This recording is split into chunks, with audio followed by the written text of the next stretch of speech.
മാങ്ങയൊക്കെ എങ്ങനെയാണ്? തിരുവോണം എത്തി, ഓണക്കോടി വാങ്ങി, അരിയായി, പലവ്യഞ്ജനമായി, പച്ചക്കറിയായി, ഇനി എന്തോ വാങ്ങാനുള്ളത്? ആ അണ്ണാ, ഇല വാങ്ങിയില്ലല്ലോ. ഓണസദ്യക്ക് ഇലയില്ലാതെ പിന്നെ എങ്ങനെ വില? ഒരെണ്ണം 10 രൂപ. ഒരെണ്ണം 10 രൂപ? ഇത് എവിടെ നിന്ന് വരുന്നതാണ്? തമിഴ്നാട്. അപ്പോൾ പച്ചക്കറി പോലെ തന്നെ തമിഴ്നാട്ടിൽ നിന്നാണ് ഇല? നമുക്ക് നാടൻ ഇല കിട്ടൂലേ? ഇവിടെ കിട്ടുമെങ്കിൽ നമുക്ക് നാടൻ ഇലയായിരുന്നു നല്ലത്.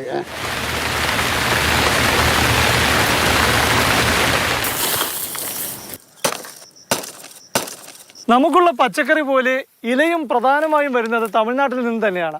പക്ഷേ നമ്മുടെ മാവേലിയുടെ സ്വന്തം നാട്ടിലും ഇലയ്ക്ക് വേണ്ടി കൃഷി ചെയ്യുന്നുണ്ട് കേട്ടോ, നമ്മുടെ ഹരിചേട്ടനെ പോലുള്ളവർ. അരുവിക്കര കളത്തറയിൽ ഇദ്ദേഹം ഇലയ്ക്ക് വേണ്ടി കൃഷി ചെയ്യുന്നത് 4 ഏക്കറിലാണ്, പഴത്തിന് വേണ്ടിയല്ല. ഹരിചേട്ടൻ, അപ്പോൾ ഈ ഓണക്കാലം വലിയ തിരക്കുള്ളൊരു കാലമായിരിക്കും അല്ലേ? തീർച്ചയായിട്ടും. തിരുവനന്തപുരം ജില്ലയിൽ വ്യാപകമായിട്ട് വന്നിട്ടില്ല. അത് കർഷകർ അതിൽ അത്രത്തോളം ബോധവാന്മാരല്ല എന്ന് തോന്നുന്നു. ഹരിയുടെ ഒരു ഓണകൃഷി എപ്പോൾ തുടങ്ങി? എനിക്ക് ഈ ഇലയുടെ ബിസിനസ് 10 വർഷമായിട്ട് ഇല ബിസിനസ്സുണ്ട്. അതിലൊരു പ്രധാനപ്പെട്ടൊരു സീസൺ ഓണമായിരിക്കും അല്ലേ? കല്യാണ സീസണുകളെല്ലാം നമുക്ക് സീസണാണ്. സ്ഥാപനങ്ങളിലും സ്കൂളുകൾ അങ്ങനെയുള്ളിടത്തൊക്കെ ഓണസദ്യകൾ കൂടുതലുള്ളതുകൊണ്ട് കൂടുതൽ ഓർഡർ വരും. ഈ ഇലയ്ക്കും ഓണക്കാലത്ത് എത്തുമ്പം ഇലയിൽ വലിയ വ്യത്യാസം വരും. സാധാരണ തമിഴ്നാട്ടിൽ നിന്നുള്ള ഇലയ്ക്ക് പിന്നെ കഴിഞ്ഞ വർഷം തന്നെ 14 രൂപയോളം ഒരു വാഴയിലേക്ക് പോയി. അന്നും നമ്മൾ കൊടുത്തിരുന്നത് 5 രൂപയ്ക്കാണ്. ഇപ്പം 5 രൂപ. ഈ വാഴ ഇല കൃഷി എന്ന് പറയുന്നത് ഏകദേശം 3-4 മാസം മുതൽ വിളവെടുക്കുകയാണ്. ഇല വെട്ടിത്തുടങ്ങും. അപ്പോൾ തീർച്ചയായിട്ടും ഇത് പ്രകൃതിക്ഷോഭത്തെ ബാധിക്കില്ല. കൊലയ്ക്ക് വേണ്ടിയാണെങ്കിൽ തീർച്ചയായിട്ടും മാസം തോറും ഇതിൽ വളപ്രയോഗം നടത്തേണ്ടി വരും. ഈ ഇലയ്ക്ക് അത്രത്തോളം വേണ്ട. പിന്നെ വേനൽ സമയത്ത് ജലസേചനം ഉണ്ടെങ്കിൽ കൂടുതൽ ഇല ഉൽപ്പാദിപ്പിക്കാൻ കഴിയും. എത്ര നാൾ വരെ നമുക്ക് ഇല? ഇതിപ്പോൾ 2 വർഷമായ കന്ന. ഇനി ഇതിൻ്റെ മൂട്ടിൽ നിന്ന് ഇതുപോലെ ചെറിയ വിത്തുകൾ പൊടിച്ച് വരും. നമുക്കിതിൽ ഒരു ഇല ഇപ്പോൾ ഇത് വെട്ടിയാൽ ഈ 5-ാമത്തെ ദിവസം ഇതിൽ വീണ്ടും ഇല വരും. ഓ ശരി. ഇലയ്ക്ക് വേണ്ടിയാണെങ്കിൽ രസകളി വാഴ.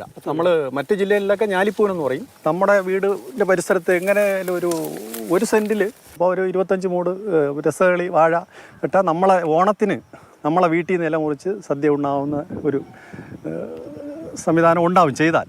നാളെ 150, അടുത്ത ദിവസം 120. ഓ ഞാൻ ഇല വെട്ടിക്കൊണ്ടിരിക്കുന്നു. അതാ ഈ കർഷകന് ഓണനാളിലുള്ള തിരക്ക് കണ്ടല്ലോ. നമുക്ക് ചില കൃഷിയിൽ സ്വയം പര്യാപ്തരാകാൻ സാധിക്കും എന്നുള്ളതിന്റെ തെളിവാണ് ഈ കർഷകൻ. അപ്പോൾ അതുകൊണ്ട് ഈ ഓണത്തിന്, തിരുവോണത്തിന് ഹരിചേട്ടന്റെ ഇലയാണ് കേട്ടോ നമ്മൾ വാങ്ങുന്നത്. അപ്പോൾ ചാല അതുകൊണ്ട് കട്ട് ചെയ്യാണ്. ഓക്കെ, സന്തോഷം. ക്യാമറ സജികുമാറിനൊപ്പം അരുവിക്കരയിൽ നിന്നും പ്രശാന്ത് കൃഷ്ണ, മാതൃഭൂമി ന്യൂസ്.